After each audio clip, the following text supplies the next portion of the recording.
শিক্ষক শিক্ষার্থীরা, কিন্তু মাথার ওপর এমন ভয়াবহ বিপদ তা ঘুণক্ষরেও ভাবেনি কেউ। অদূরে হজরত শাহজালাল আন্তর্জাতিক বিমানবন্দর।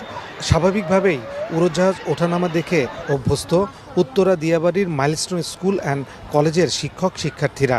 কে জানতো এই বিমান শুধু তাদের নয়, জাতির জীবনেও নিয়ে আসবে এমন মর্মান্তিক দিন।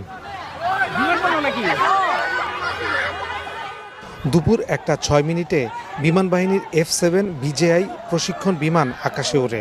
এর কিছুক্ষণ পর আছড়ে পড়ে মাইলস্টোন স্কুল অ্যান্ড কলেজের একটি একাডেমিক ভবনে। মুহূর্তেই ধরে যায় আগুন। স্কুলের মুখরিত প্রাঙ্গণ মুহূর্তেই পরিণত হয় বিধ্বস্ত এলাকায়। পুড়ে যাওয়া দেহ নিয়ে ছুটতে থাকে শিশুরা। চিৎকার আর কান্নার রোলে ভারী হয়ে ওঠে দিয়াবাড়ির